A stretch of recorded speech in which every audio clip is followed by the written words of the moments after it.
Bueno, pues bienvenidos a todos a una nueva sesión del grupo de formación del Centro de Salud de Puerto Real. Mi nombre es Ricardo Benítez, soy R4 de este centro de salud. La sesión de hoy, pues he hecho una pequeña revisión de un plan nacional a consecuencia del uso de opioides y por eso el título de la sesión es el siguiente, uso y abuso de opioides a propósito de un plan nacional.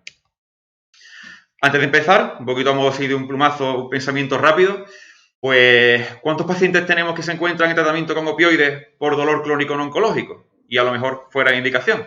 Pues seguro que a todos nos viene a la cabeza algunos pacientes, ¿vale? Entrando un poquito en materia, ¿no? Los opioides. Bueno, pues los opioides son fármacos que utilizados de una forma adecuada, según una indicación y posología, pues bueno, pues ayudan a manejar pues muchas dolencias, ¿no? Clásicamente pues se utilizan en dolor oncológico, postquirúrgico o en anestesia. Y además también usado en dolor crónico no oncológico también, pero esto tiene sus problemas, como por ejemplo que puede generarse dependencia y tolerancia, y esto conlleva bueno, conductas adictivas en un amplio sector de la población, ¿no? Y además, bueno, no hay evidencia suficiente de una efectividad a largo plazo en el uso de este tipo de fármacos con esta indicación. Y podríamos pensar, bueno, ¿puede suponer esto un problema? Bueno, pues como antecedente, bueno, tenemos el antecedente del Oxycontin, la oxicodona. En Estados Unidos se considera que fue un problema de salud pública tan grande como pudo ser el VIH o la pandemia por COVID, de manera que, bueno, que se le atribuye la muerte de 500.000 personas por sobredosis en el periodo entre 1999 al año 2019. La farmacéutica imputada, pues en este caso fue Purdue Pharma, y bueno, pues logró que el gobierno de Estados Unidos aprobara este fármaco pese al conocimiento de su nuevo potencial adictivo y que, bueno, pues los médicos de allí pues lo recetaran. ¿Podríamos ver algo similar en España? ¿Podría ser algo así parecido a lo que pasó en Estados Unidos? ¿Se está haciendo algo para prevenirlo? Bueno, pues a consecuencia de esto, el año pasado se elaboró el plan de optimización y de utilización de analgésicos opioides en dolor crónico no oncológico, formado por un grupo de expertos, en este caso, bueno, pues entre ellos el Ministerio de Sanidad, la Agencia Española de Medicamentos y Productos Sanitarios, el Instituto Nacional de Gestión Sanitaria, el Plan Nacional de Salud y Drogas y distintos representantes de las comunidades autónomas. En el caso de Andalucía, bueno, pues es Olga Rojas Corrales, que en este caso es farmacéutica de la atención primaria del área de gestión sanitaria norte de Cádiz. Entonces, bueno, la tenemos aquí cerquita. El objetivo principal de este plan, bueno, pues es analizar la información relativa a la utilización de los opioides en el Sistema Nacional de Salud, así como identificar los puntos de mejora y establecer de manera consensuada las líneas de actuación necesarias para optimizar la utilización de estos medicamentos opioides en el Sistema Nacional de Salud, en el caso de dolor crónico no oncológico. Primeros datos que podemos extraer del Plan Nacional, ¿no? En el estudio que se ha realizado. Bueno, pues en España el 32% de la población sufre algún tipo de dolor y entre un 11 y un 17% es de tipo crónico. Y en la encuesta sobre alcohol y drogas del año 2019 y 2020 se apreció que un 15,2% de la población, comparándolo con el año anterior, que fue un 14,5%, habían consumido opioides con o sin receta, característicamente con un uso más extendido entre las mujeres. En cuanto a la prevalencia del dolor crónico, bueno, pues lo encabeza principalmente la artrosis, con un 56,7%, lumbalgia en un 31%, cervicalgia, migraña y dolor neuropático, ¿vale? Dolor neuropático en un 6,8%, padeciéndolo de forma crónica el 77% de este grupo de pacientes. Respecto a, bueno, a la complejidad del dolor, bueno, el dolor crónico prolongado, al final no solamente genera el propio síntoma como dolor, ¿no? Sino genera otro tipo de circunstancias como es ansiedad, miedo al futuro, la persona se ve como que no vale para nada, ya no puede realizar las actividades que hacía habitualmente. Esto puede hacer que se genere una mayor dependencia de este tipo de fármacos, ya no solamente por su dolor físico, sino por además la situación delicada del estado de salud mental. En cuanto a la evidencia científica, bueno, pues se describe que el uso a largo plazo de opioides en el dolor crónico pues reduce tolerancia e hiperalgesia inducida por opioides. Y en este caso, bueno, como consecuencia, pues cronificación del dolor con cambios adaptativos inducidos por este tipo de fármacos. Entrando en materia con respecto al estudio. Bueno, pues en cuanto a los opioides en el dolor crónico no oncológico, solamente tiene eficacia a corto plazo, menos de 12 semanas, sin pruebas de beneficio a más tiempo y sí con daños probados. hay una tendencia a saltarse la escalera terapéutica de la OMS y lo que se suele hacer es un ascenso continuo del medicamento, ¿no? Cuando no se consigue paliar del todo el dolor. Y esto, bueno, ya se vio en Estados Unidos que fue así. En cuanto al dolor cero, bueno, el dolor cero hay que hacerle ver al paciente que esto no se puede conseguir. Entonces hay que intentar consensuar un nivel de dolor que permita mantener una calidad de vida adecuada. Esta perspectiva también de dolor cero, bueno, es tanto peligrosa como tanto para el paciente como para el médico, porque al final esta inercia se lleva cada vez a utilizar dosis más altas sin que al final conseguimos paliar el dolor, ¿no? O los problemas que ello conlleva. La escalera o ascensor terapéutico, bueno, en cuanto a este tipo de dolor, bueno, pues se considera poco fiable porque además no incluye el impacto de este tipo de fármacos en la adaptación o calidad de vida del paciente, ¿no?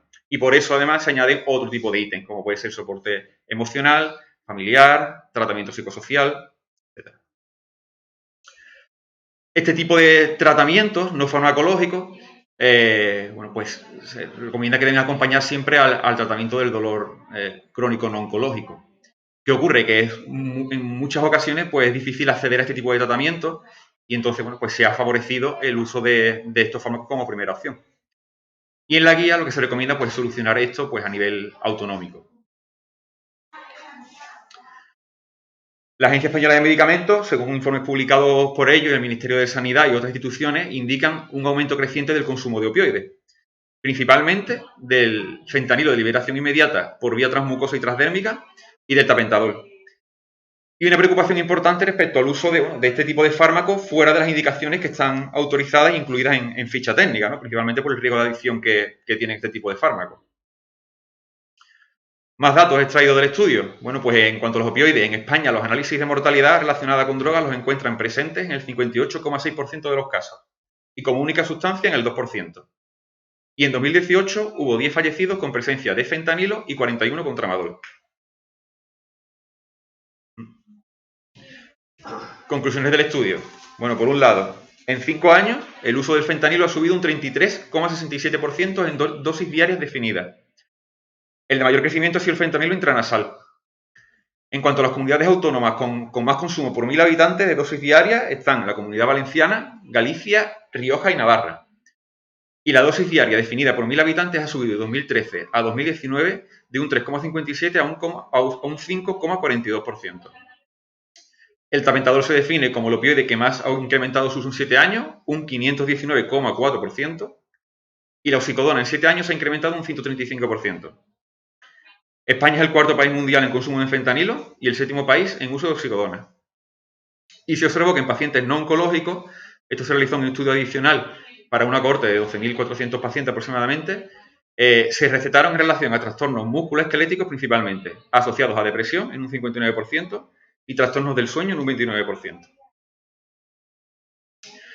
¿Qué líneas de actuación se proponen con el plan? Bueno, pues hay diversos ejes de actuación, entre ellos el primero, optimizar la prescripción, mejorar la utilización y potenciar el seguimiento farmacoterapéutico, optimizar el manejo de la adicción, mejorar la comunicación a los pacientes y sensibilizar a la población, y un seguimiento y vigilancia del consumo. ¿Vale? Empezamos a verlo detalladamente, voy a leer tal y como está redactado. Que habrá que ver, bueno, si esto sobre el papel es muy bonito, muy fácil aparentemente, pero habrá que ver si a la hora de la práctica pues es realizable. Entonces, en cuanto al primer eje, se habla de la elaboración de un decálogo de recomendaciones sobre el uso de opioides para el tratamiento del dolor crónico no oncológico a nivel nacional, revisión de las condiciones de financiación del fentanilo de liberación inmediata, establecimiento de indicadores comunes de adecuación de la prescripción y consumo de opioides, valoración y estratificación de pacientes por riesgo de abuso, adicción y sobredosis, y homogeneizar actividades clave de formación desde las comunidades autónomas.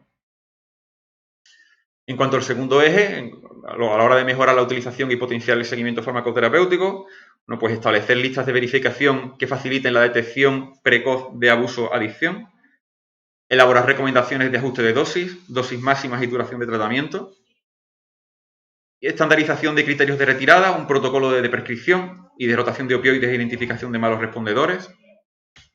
Ya como digo, bueno, sobre el papel queda muy bien, pero a la hora de la práctica creo que esto no es tan sencillo. En cuanto a optimizar el manejo de la adicción, mejorar la identificación de los pacientes con trastorno por consumo de opioides, establecer criterios mínimos comunes de manejo de pacientes con trastornos por consumo de opioides, mejorar la accesibilidad a la naloxona y establecer un sistema de recopilación de datos nacionales con indicadores comunes de casos atendidos.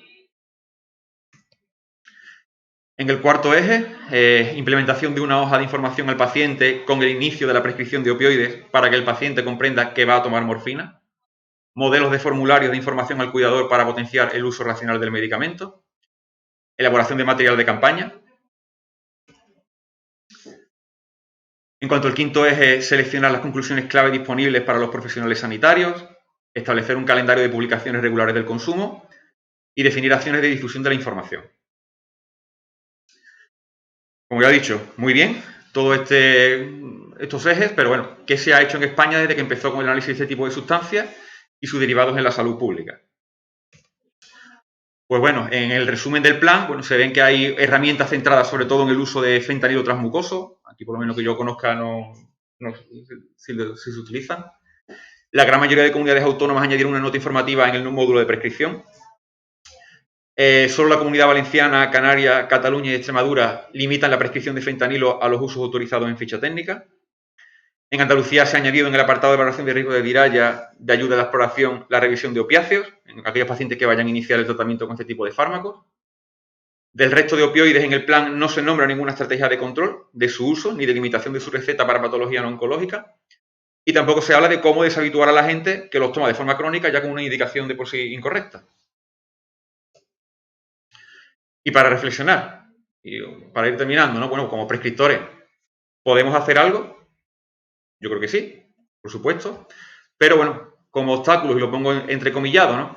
Bueno, pues por desgracia tenemos mucha sobrecarga en la demanda y sobre todo, y principalmente creo que tenemos también el problema de la inercia terapéutica. Muchas veces son los pacientes que ya vienen durante mucho tiempo tomando una medicación y es el renovar, sin a lo mejor pararnos detenidamente y valorar si este paciente necesita este tipo de fármaco, si bien pudiéramos bajarla o utilizar otras alternativas, siempre y cuando pues estos fármacos no están indicados según ficha técnica, ¿no? Este tipo de pacientes. Y bueno, he querido hacer este pequeño resumen de este plan, que era un poco farragoso, quiero sacar lo que me parecía un poquito más significativo. Y nada, que espero que sirva un poquito para reflexionar y para a ver qué podemos hacer con respecto a este problema aparentemente creciente en nuestro país. ¿Vale? Muchas gracias.